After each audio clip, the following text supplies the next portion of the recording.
Buenas noches, amigos. Estamos aquí en el programa Profesionistas por el Progreso.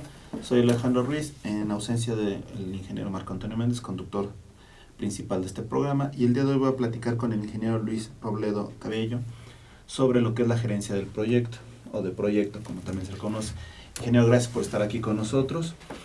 Y yo creo que hay muchas preguntas que nos interesaría hacerle, pero en principio me gustaría hablarles un poco de su semblanza. Usted es egresado del Instituto Politécnico Nacional. No, de la UNAM. De la UNAM. Y en este programa muchos de los que participan aquí es del Instituto Politécnico. Sí, soy muy buen amigo de Marco, por eso estoy por acá. Aquí mi pregunta es, en principio, ¿qué se requiere para llegar a tener el conocimiento que tiene usted al día de hoy en este tipo de temas? Pues primero, mucho trabajo y mucho esfuerzo. Eso es lo fundamental.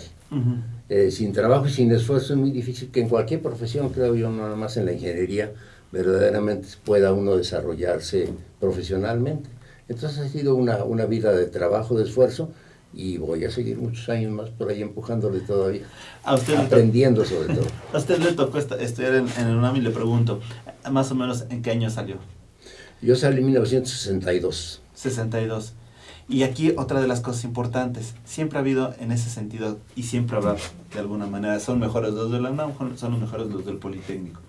Y la pregunta es, usted en su experiencia, ¿qué le ha tocado ver?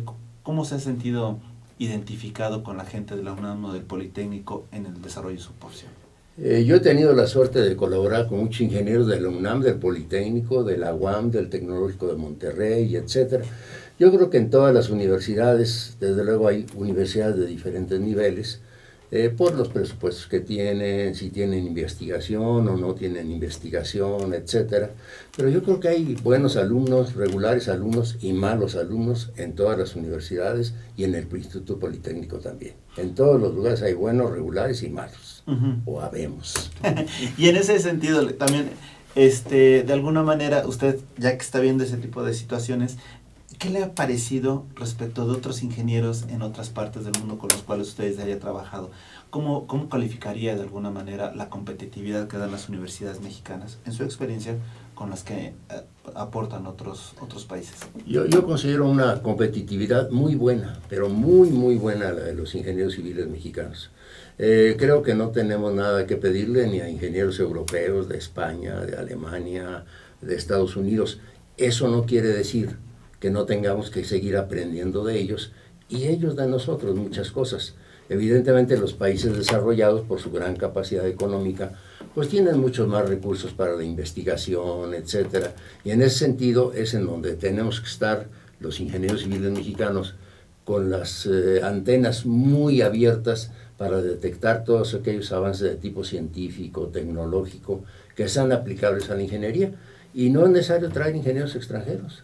Tenemos excelentes ingenieros trabajando en todos los países del mundo. Afortunadamente muchos de ellos regresan, no todos los que uno quisiera, pero son excelentes ingenieros y traen nuevos conocimientos, nuevas técnicas y rápidamente las asimilamos y las ponemos en práctica igual que los mejores ingenieros del mundo.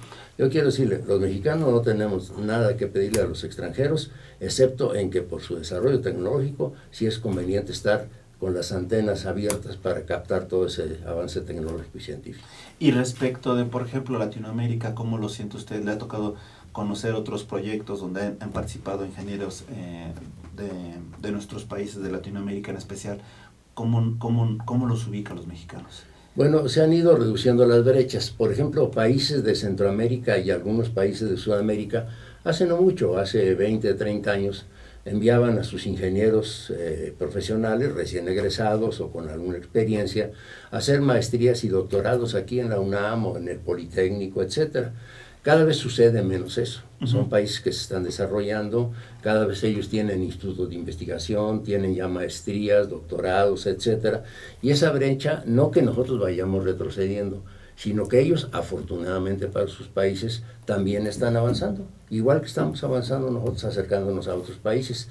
Sí he tenido la oportunidad de trabajar en otros países. En este momento estoy trabajando para mi empresa, para la Comisión Federal de Electricidad, en un proyecto muy importante de una gran hidroeléctrica en Ecuador. Ecuador, los Andes, pues tiene nieves y tiene la cuenca del Amazonas. Entonces el Amazonas nace en Perú, Ecuador, etcétera, y esos ríos son extraordinariamente caudalosos. Y ahorita estoy trabajando para una hidroeléctrica cuyo tamaño va a ser más del doble de la más grande de México. Y afortunadamente los ecuatorianos ahí sí todavía acudieron a la ingeniería mexicana a través de la Comisión Federal de Electricidad, y se está haciendo una ingeniería y estamos exportando ingeniería todavía a Ecuador, por ejemplo. No quiere decir que no importemos ingeniería de Sudamérica, a veces por cuestiones de precio. Bueno, y además, por ejemplo, ahorita estamos en un parteaguas en materia de energía, ¿no? Porque, por ejemplo, estamos viendo también que el Instituto Mexicano del Petróleo está saliendo a ofertar sus servicios en otros lados, en concreto en Perú y en Argentina estuvo. Entonces, yo creo que estamos viendo ahí un desplazamiento del conocimiento de México a través de sus ingenieros en otras partes del mundo, ¿no? Así es, en eso me baso para decir que somos buenos, muy buenos algunos ingenieros, no me incluyo entre los muy buenos, pero sí estamos exportando ingeniería civil mexicana, y si no exportamos más ingenierías civiles, porque a veces llegan ingenieros de otros países, por ejemplo de España, que no llegan solamente a ofrecer servicios, sino que llegan a construir obras financiadas, y el financiamiento de esas obras viene muy subsidiado por los gobiernos de esos países, de Francia, de España, etc. Entonces, como viene muy subsidiado, ellos ponen como condición que sean sus ingenieros los que hagan los estudios, los proyectos, etc. Es una dependencia del aspecto financiero muy importante la que está ocurriendo, no solamente en México, en todo el mundo.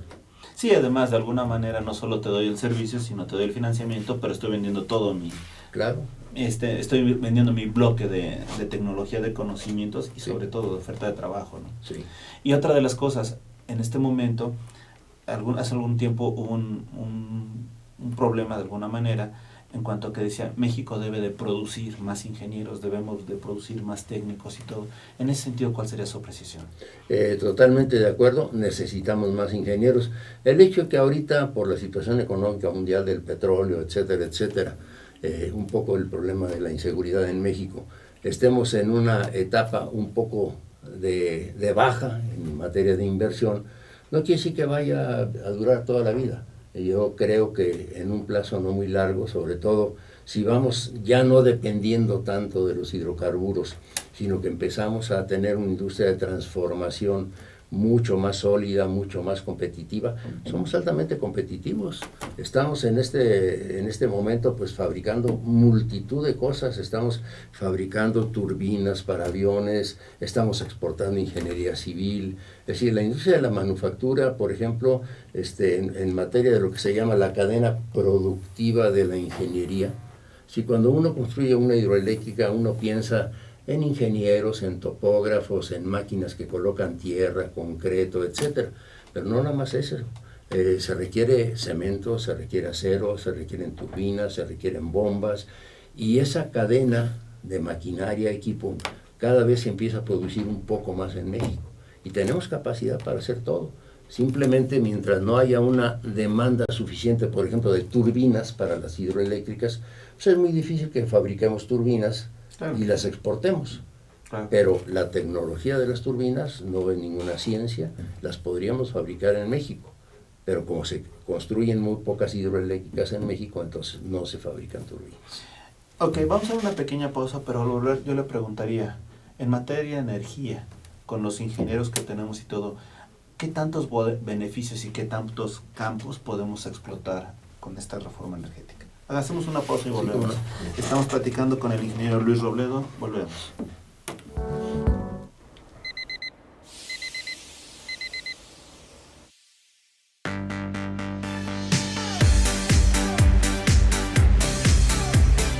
Cuando la vida te pone a sudar, hidrata la vida.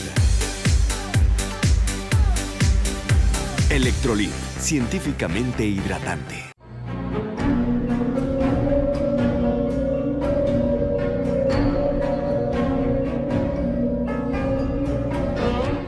Rosso Fragola. Arte en fresa que seduce tus sentidos.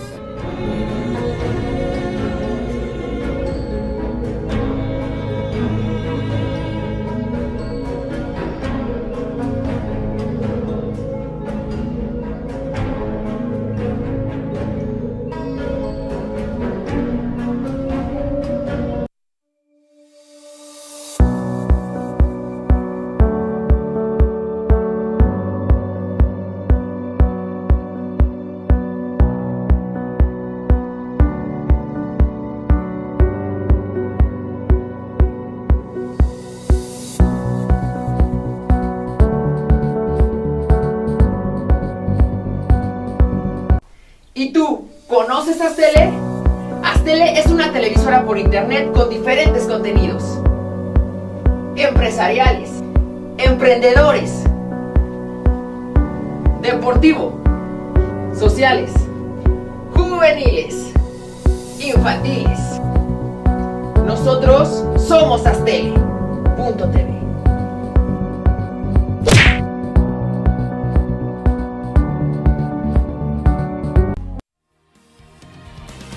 Estreno de la radiofotonovela La Mujer Dormida.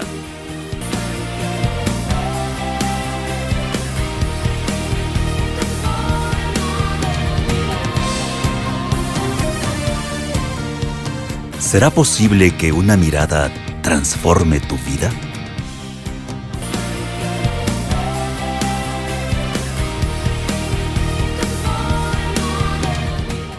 Ruiz Robles, corredores públicos y peritos traductores. Trabajamos para darles seguridad, confianza y un servicio profesional en sus asuntos relacionados a fe pública, valuación, arbitraje comercial, asesoría jurídica y traducciones. Para nosotros lo más importante es su satisfacción, brindándole además la asesoría jurídica necesaria en su negocio, con un equipo de profesionales capacitados para prevenir y resolver situaciones de riesgo en su empresa. Le aseguramos una asistencia profesional personalizada y humana a quien consideramos más importante, el cliente, porque las oportunidades pequeñas son el principio de las grandes empresas.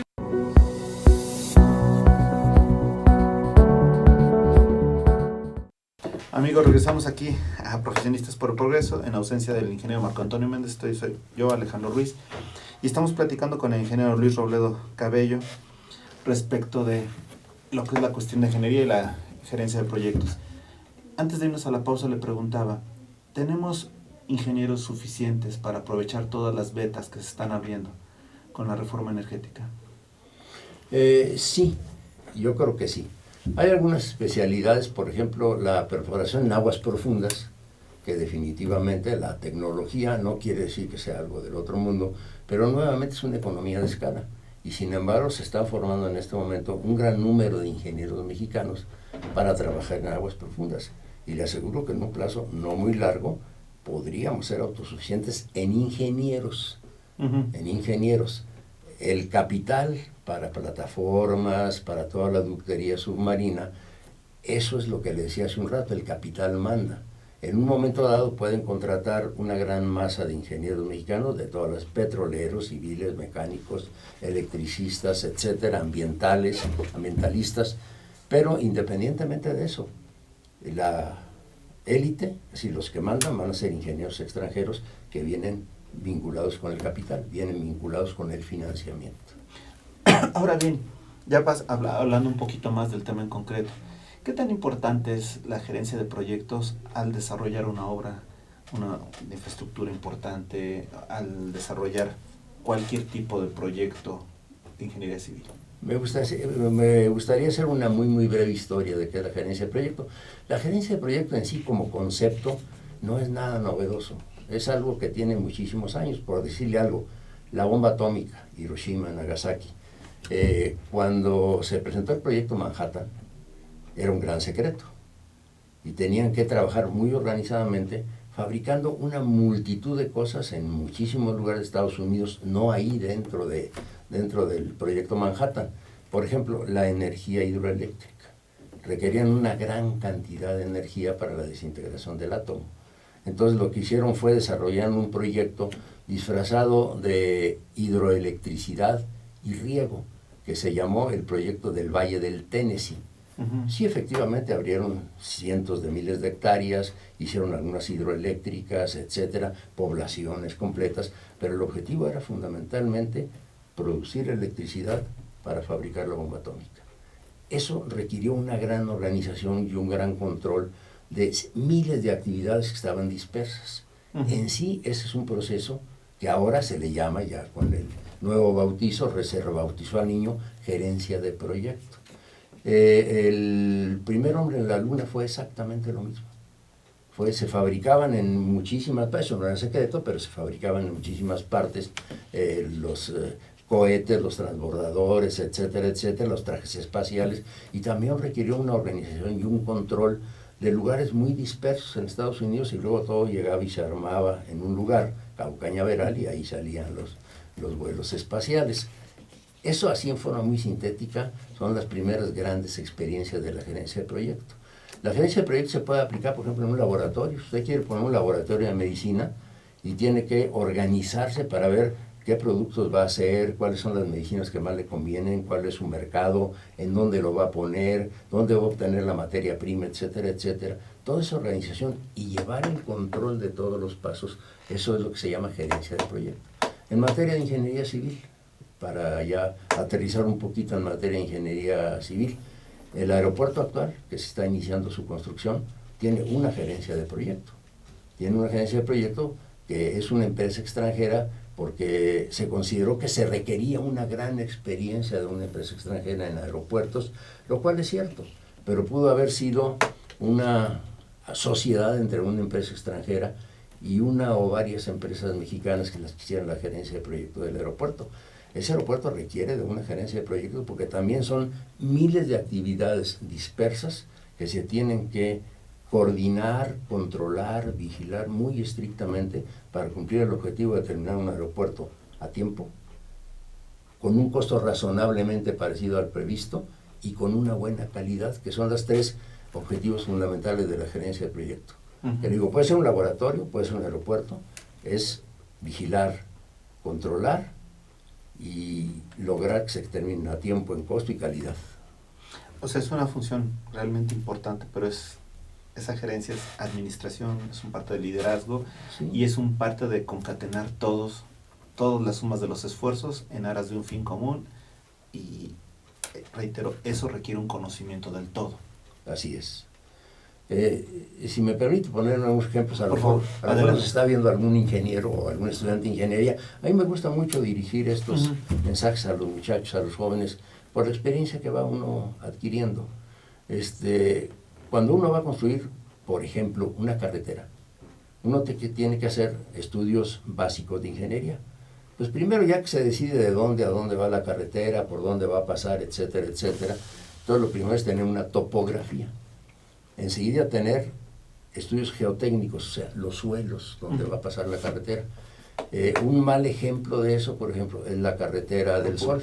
La de Acapulco. La de Acapulco, la carretera del Sol, que no tuvo, topografía sí tuvo, pero no tuvo suficientes estudios geotécnicos.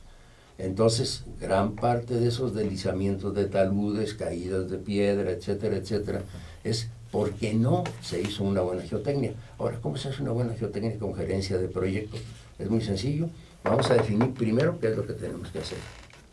Segundo, vamos a escribir algo para decirle a los licitantes que van a hacer la gerencia de proyecto, quiero que hagan esto. Y tiene que estar muy preciso, muy claro lo que tienen que hacer. Ya que se adjudica el contrato a quien corresponda, en ese momento se llama al que ganó la licitación y se le dice, ahora sí, ¿vas a hacer geotecnia? Eso requiere trabajos de campo, requiere equipos de perforación, requiere laboratorio, requiere personal muy especializado. Entonces le dice uno al contratista, ahora sí, ¿cuántos equipos vas a meter? Puede haber equipos para perforar a 20 metros o a 500 metros. Puede haber equipos de 2 pulgadas de diámetro o de 6 pulgadas de diámetro. Puede ser recuperando muestras del suelo inalteradas, que se llama, para procesarlas en laboratorio, o simplemente sacar muestras del suelo pero alteradas, que medio se descomponen al sacarlas. Esa es una organización nada más para los estudios de geotecnia. Y uno le puede decir al contratista, oye, con ese equipo no lo vas a poder hacer, en ese tiempo no lo vas a poder hacer, necesitas más máquinas, necesitas más esto, necesitas más lo otro. Y ya que se pone uno de acuerdo en esa planeación de los estudios geotécnicos, entonces dice, ahora sí, arráncate, empiezo a vigilarlo y a controlarlo, para terminar la geotecnia en tiempo, costo y calidad. Y eso nada más son los estudios. Después vienen los proyectos ejecutivos que deben estar sujetos al mismo proceso. Al que va a hacer el proyecto ejecutivo hay que decirle con qué ingenieros los vas a hacer, qué saben los ingenieros, qué software tienen, del más moderno del mundo, que en México estamos totalmente actualizados, Todos tus modelos para calcular, etcétera, tus planos, cómo los vas a dibujar, cuáles son tus criterios de diseño. Todo eso hay que hacerlo con el que va a ser el proyecto ejecutivo. Y luego el ciclo se repite con la constructora. Ahora sí dices que vas a hacer esa pista del aeropuerto con tal cantidad de equipo, fíjate que a mi juicio, como gerente de proyecto de gran experiencia, no vas a poder. La gerencia de proyectos no es de viejos, es una mezcla de gentes de gran experiencia y de jóvenes con enormes armas tecnológicas, de software, de hardware, de comunicación, etc. Es muy interesante la gerencia de proyecto, porque no se puede ser gerente de proyecto si no se tiene experiencia, pero también si no se tienen herramientas tecnológicas. Entonces somos una mezcla de veteranos y de jóvenes trabajando en la gerencia de proyectos. Ahora bien, hay algo que me llama la atención. Ok, ellos prevén, planean, etcétera, ejecutan con una supervisión. Pero eventualmente todas las fallas que hemos visto, lo comentaba en la autopista del Sol, por ejemplo, en un momento dado es por falta de planeación en las licitaciones, en las bases, o falta de seguimiento a las acciones, o simple y sencillamente que no se contemplan todos los supuestos previsibles para una obra de ese tamaño. En ese caso específico yo tengo una teoría, y la teoría es simplemente de ver entrevistas y declaraciones. Yo trabajaba en aquel entonces en la Secretaría de Comunicaciones y Transportes. Sí. No me tocó ver esa carretera, yo andaba en la Dirección General de Obras Marítimas construyendo otras cosas, el puerto de Altamira, el puerto de Lázaro Cárdenas, etc. Pero cuando vinieron los problemas, entonces se le empezó a meter presupuesto adicional, pues para tratar de estabilizar los taludes y que no estuviera desmoronando, por decir algo, la carretera. Fue muy interesante cuando después de que se empezó a criticar mucho al Grupo ICA, que a mi juicio es todavía una gran constructora, ojalá logre salir adelante de este bache en el que está metida. Ojalá. El Grupo ICA declaró a través de su presidente que les habían dicho, mira, para la carretera, le dijo a la Secretaría de Comunicaciones y Transportes al gobierno, para construir esa carretera hay tantos miles de millones de pesos. Entonces ellos hicieron sus cálculos y dijeron, con esa cantidad, pues esta es la carretera que puedo construir. En lugar de abatir los taludes para que no se desmoronaron, los pusieron más parados y pues ahora se están desmoronando. ¿Qué es lo que está haciendo ahora? Pues abatir los taludes en las excavaciones, ponerles anclas, toda una tecnología que no hubiera sido nada del otro mundo hacerla. Pero aparentemente no había dinero suficiente y había mucho interés en hacer la carretera. Entonces es un mal proyecto derivado de una insuficiencia de recursos económicos presupuestales, ¿no? Y por ejemplo, ya con eso me estoy preocupando. Por ejemplo, en el aeropuerto no irá a pasar algo similar. Bueno, el aeropuerto ahorita ya, hasta donde yo sé, ya hay dos grandes empresas, Norman Foster, que es muy conocido con todo esto que ha salido en la televisión, de su cubierta esa flexible, muy elegante, muy bonita, y el otro es lo que se llama, es el lado tierra, que se le llama el edificio terminal, con la torre de control, fundamentalmente la parte de edificación. Y del otro lado está algo que se le llama el lado aire, que son las pistas, las calles de rodaje, las terminales de combustibles, los hangares, el drenaje pluvial, los hangares, etcétera. Ese es el lado aire. Eso lo tiene un consorcio de dos empresas mexicanas con una empresa holandesa. En el caso del lado tierra, pues está Norman Foster con el arquitecto Romero como asociado. O sea, en cada lado hay una empresa mexicana. En el caso del lado aire hay dos empresas mexicanas. Creo que los proyectos ya de Norman Foster y va a salir la licitación, o ya salió la licitación en estos días, pues espero que estén razonablemente bien hechos. Aparentemente, como fue una licitación, pues no hubo restricciones de recursos, lo contrataron pues por lo que ofreció, y lo mismo del lado aire también, los contrataron por lo que pidieron. Digo, en una licitación, desde luego, ¿no? Pero de todas maneras, aparentemente ha habido los recursos económicos suficientes. Esperemos que esa ingeniería mezclada de extranjeros con mexicanos tenga muy buenos resultados, ¿eh? Digo, ahorita no se puede saber todavía, ¿no? No, pero en ese hay algo que también me llama la atención de todo esto. Ok, se hace el proyecto y en este caso son dos los responsables de cada área, tierra y aire. La gerencia, la que está hasta arriba, la que va a ver los dos proyectos, ¿cuáles serían las características que deben de tener estas personas respecto del conocimiento? Bueno, esta empresa específicamente se llama Parsons. Es una empresa a nivel internacional gigantesca y tiene una gran experiencia no solamente en aeropuertos, en cuestiones militares y en muchísimas cosas más. Parsons, pues yo diría que está haciendo un papel razonable en la gerencia de proyecto. La parte importante viene ahora, cuando se inicia la construcción. Lo anterior fue controlar estudios, proyectos, etcétera. Pero hubo cosas muy interesantes, por ejemplo, que la parte de suelos la contrataron con la Comisión Federal de Electricidad, no la contrataron con los extranjeros. Y eso Parsons estuvo de acuerdo, el gerente de proyecto estuvo de acuerdo, dijo, ¿quién puede hacer los mejores estudios de suelos? Los mexicanos son los que los conocen, y contrataron a la Comisión Federal de Electricidad y también al Instituto de Ingeniería. El Instituto de Ingeniería tiene una participación muy amplia en suelos, en estructura, en agua del aeropuerto, y ellos han dado opiniones muy valiosas.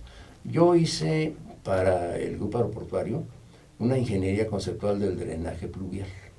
Me contrataron antes de que aparecieran los del lado aire, los holandeses del lado aire. Me contrataron para ello, terminé la ingeniería conceptual cuando ya habían iniciado los trabajos de los holandeses. Y ellos propusieron otro proyecto totalmente diferente del mío. Hicimos presentaciones y finalmente lo que quedó es una especie de híbrido, yo le diría un 30% de los holandeses y un 70% de los mexicanos. Yo me siento muy satisfecho, porque ese 60-70% es de mi empresa, donde hay puros ingenieros mexicanos. No, pues qué agradable, ¿no? Y en ese sentido también habrá que ver que de alguna manera ellos podrán tener conocimiento, pero hay veces que tienen que tropicalizarlo forzosamente con el lugar al que lleguen. Claro, es decir, los suelos de Holanda son muy diferentes de los suelos del lago de Texcoco, ¿eh? Si alguien conoce los suelos del lago de Texcoco, somos los mexicanos. Exacto. Yo estuve algunos años por ahí metido en el túnel emisor Oriente, por ejemplo, en el túnel emisor, haciendo la gerencia del proyecto. Pero mi contrato duraba 4 años, terminaron los 4 años, y yo ya no quise continuar porque veía que iba para muy largo. Empezó en 2008, estamos en 2016, lleva 8 años, se iba a construir en 4 y ya lleva 8. ¿Por qué razón? Porque no hubo ingeniería suficiente, igual que en la carretera de Acapulco. Ahora, eso tiene una explicación lógica, ¿eh?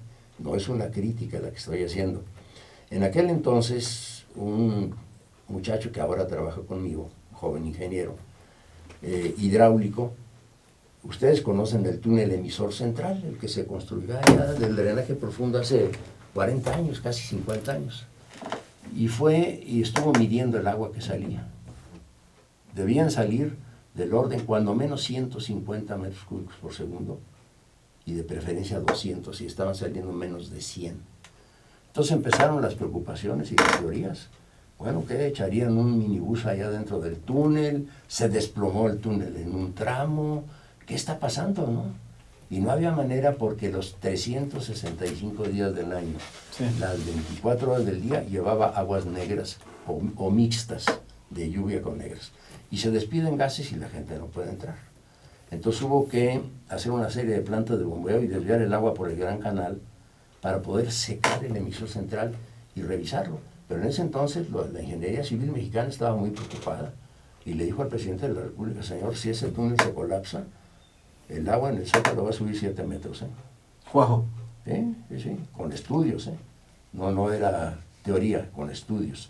Podía subir 7 metros el agua en el Zócalo. Iba a regresar el lago que estuvo ahí. Y entonces, pues por eso se contrató a un consorcio de empresas constructoras mexicanas. Se compraron unas máquinas tuneleras muy grandes, que ustedes las han visto seguramente en diversos programas, y empezaron a trabajar, pero no había suficiente geotecnia.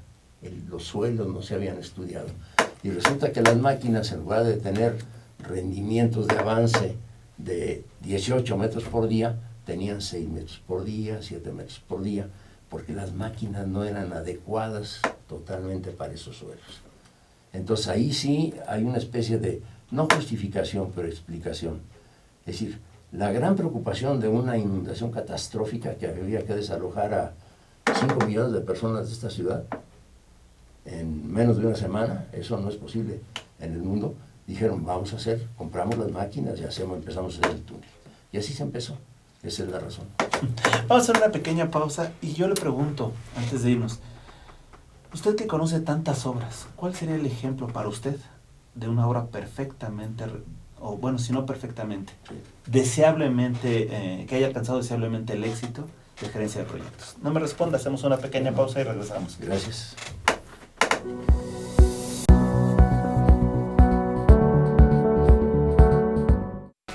En Deiman contamos con 3 centros de distribución en México, ubicados en las ciudades de Guadalajara, Puebla y México. Distribuimos al interior de los Estados Unidos por medio de un centro de distribución ubicado en la ciudad de El Paso, Texas. Atendemos Centro y Sudamérica con apoyo de nuestro centro de distribución en Lima, Perú. Actualmente, comercializamos nuestros productos en España a través de nuestro distribuidor ubicado en Madrid, lo que nos permite ser una empresa de talla internacional, dispuesta a servirle y brindarle asesoría para el óptimo uso de nuestra amplia gama de productos. Cabe destacar que todos los productos elaborados en Deiman se fabrican con ingredientes aprobados por la Secretaría de Salud en México y FDA en Estados Unidos.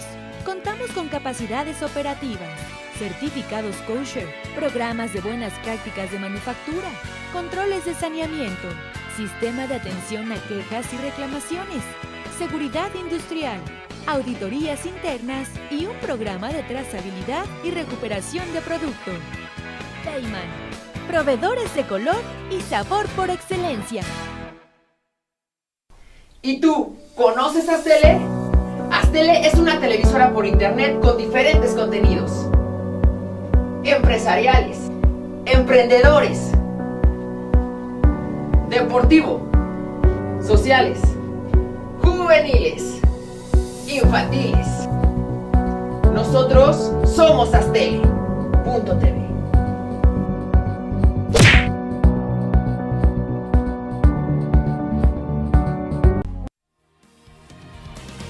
Estreno de la radiofotonovela La Mujer Dormida.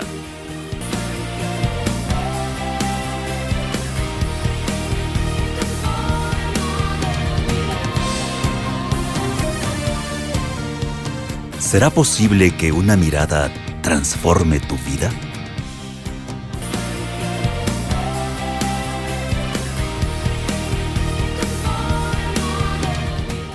Ruiz Robles, corredores públicos y peritos traductores. Trabajamos para darles seguridad, confianza y un servicio profesional en sus asuntos relacionados a fe pública, valuación, arbitraje comercial, asesoría jurídica y traducciones.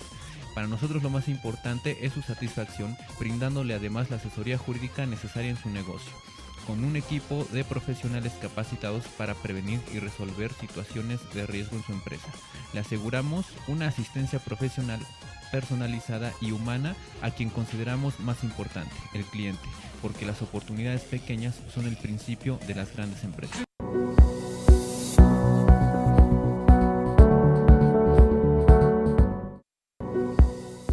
Amigos, estamos aquí en el programa de Profesionistas por el Progreso, en ausencia de Marco Antonio Méndez. Soy Alejandro Ruiz y estamos platicando con el ingeniero Luis Robledo Cabello sobre la gerencia de proyectos. Ingeniero, antes de irnos a la pausa, yo le preguntaba, para usted, en su experiencia, ¿hay algún proyecto que se haya acercado a la realidad lo suficientemente, ¿qué será?, deseable, posible, agradable, satisfactorio? Hay varios proyectos que se han iniciado a tiempo, pero se han hecho sin premura, sin prisas, etc. Uno de ellos a mí me tocó dirigirlo, tuve esa suerte. No lo inicié yo estrictamente, lo inició otro ingeniero, César Buenrostro, que después fue secretario de Obras del gobierno de la ciudad. No era gobierno todavía, era departamento del Distrito Federal. No, ya era gobierno del Distrito Federal. Entonces, hizo crisis el abastecimiento de agua de la Ciudad de México, muy gravemente, ¿eh? Estamos hablando por allá de 1970 aproximadamente. Entonces se reunió un grupo de ingenieros y dijeron, hay que traer agua de otro lado, urgentemente. Entonces lo primero es, cualquier proyecto, cuando menos se tarda de 4 o 5 años para estudiarse, proyectarse y construirse. Y mientras, ¿qué hacemos? La ciudad no aguantaba 5 años. Entonces se decidió hacer algo que en teoría, esa fue la parte que falló, iba a ser temporal. Se perforaron una serie de pozos a lo largo del periférico sur, acá por Perisur. Ustedes ven muchas casetitas ahí de pozos, y si usted va por acá, por la carretera de Querétaro, lo mismo, y por la carretera, fue lo que se llamó un plan de acción inmediata. Se perforaron casi 500 pozos. Esos 500 pozos dieron 13,000 litros por segundo. Pero una pregunta, cuando hablamos de, vamos para tener la idea, cada pozo más o menos estábamos hablando de profundidad y de ancho. Ahorita ya no pueden ser de menos de 300 metros. Esos son de profundidad. De profundidad. ¿Y de anchura? De 24 pulgadas, o sea, si cada pulgada tiene 2,5 centímetros y 24 pulgadas, pues son aproximadamente 60 centímetros, un número redondo, ¿no? Ajá. Bueno, ese es el diámetro. Se perforaron esos pozos y se metió el agua por diversos y se apaciguó el problema. Y mientras se creó una comisión, la creó un ingeniero, Leandro Rovirosa, que fue secretario de Recursos Hidráulicos, que se llamó la Comisión de Aguas del Valle de México. Yo estuve primero ahí como vocal secretario, que era el segundo nivel, y después como vocal ejecutivo. Me tocó de punta a punta prácticamente los estudios y proyectos de Cutzamala, de ir a meternos caminando en la sierra. No había tantos helicópteros ni tantas facilidades como ahora, días y días y días de caminata en la sierra, hasta que logramos llegar a demostrar que lo mejor era traer el agua del Cutzamala. Dejamos previsiones por ese problema de las comunidades indígenas de la zona, que dicen que se le está robando su agua. El agua que se trae es agua que ya está muy abajo, ya no la pueden usar ellos. Pero tienen razón, no tienen agua. Entonces lo que habría que hacer es buscar una fuente de abastecimiento local con pozos, etcétera, y darles agua para que no estén sufriendo, ¿no? Pero no decir que no tienen agua por el Cutzamala. Eso no es correcto, pero sin embargo se maneja muy bien políticamente eso, ¿no? Ahora, debieran de darles agua, no tengo la menor duda. Pero bueno, ¿qué pasó con el Cutzamala? Fueron 7 años de estudios, proyectos, planeación y construcción. En 1982 empezó a operar el sistema Cutzamala. Nuestro problema más importante fue la liberación del derecho de vía, porque atravesar con un acueducto más de 150 kilómetros como una carretera, pero en zonas altamente pobladas, como el Valle de Toluca, etcétera, etcétera, no era fácil.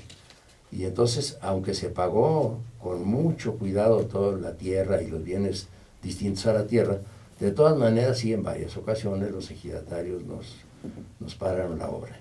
Pero afortunadamente supimos negociar con ellos. Yo iba cada semana a los ejidos, no a todos los ejidos cada semana. Cada semana iba a 1 o 2 ejidos, me reunía con el ejido, con el comisariado ejidal, les hacía una explicación, nos decían que querían obras de beneficio social. Bueno, pues háganos una escuelita. Sí, cómo no, les hacíamos la escuela. Háganos un pozo para agua potable, porque el pozo que tenemos ya no tiene agua suficiente, le hacíamos un pozo y una red de agua potable. Es decir, una derrama como consecuencia del proyecto Cutzamala para los habitantes de la región, importante la derrama. Y con eso logramos resolver el problema. Entró el agua, sigue operando el acueducto, ya tiene casi 50 años. Ese acueducto ya es muy anciano, ya está cerca de cumplir su vida útil, y a mí lo que me preocupa es que no se está estudiando nada, no se está haciendo gerencia de proyectos para ver cuál es la siguiente fuente de abastecimiento. No quiere decir que yo sea partidario de traer indiscriminadamente agua de otras cuencas, no se vale. Tenemos muchas fugas aquí en la red, y lo mismo en el Estado de México, no solamente en el Distrito Federal, tenemos una enorme cantidad de fugas. Y sin embargo, no hay recursos para atender las fugas. ¿Por qué razón? Porque las tarifas son muy bajas.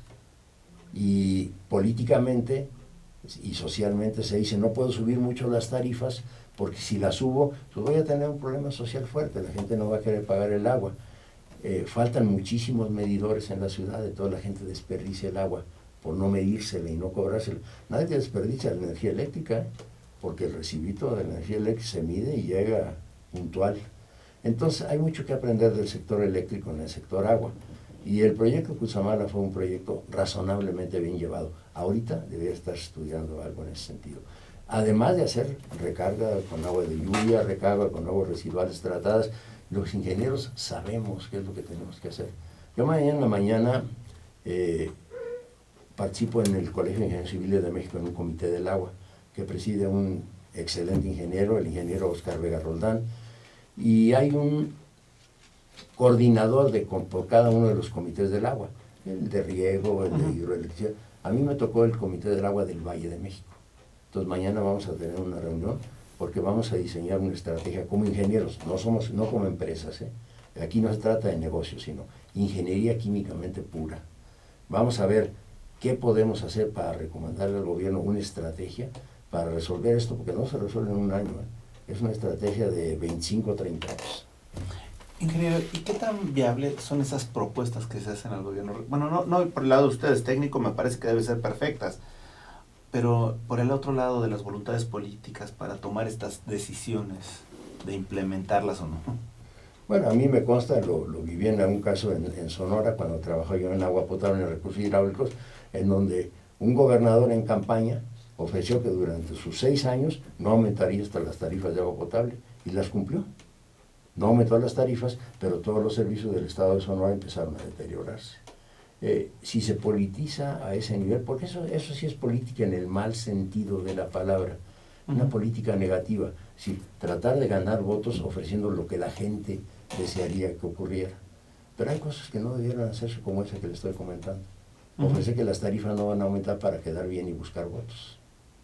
Ahora bien, por ejemplo, en México alguna vez me tocó escuchar una conferencia de una persona que era de China, que decía, México debería de olvidarse del turismo, de la energía, etcétera. Si solo utilizaran realmente toda la forma de la logística en México, conectar realmente el norte al sur, el oriente al oeste, realmente lo hicieran bastante bien, no tendrían por qué pensar en otras formas de generar recursos. ¿Cuál será su opinión en ese sentido? Yo creo que un país, para que sea realmente estable a futuro, estable económicamente, tiene que desarrollarse en todos sentidos.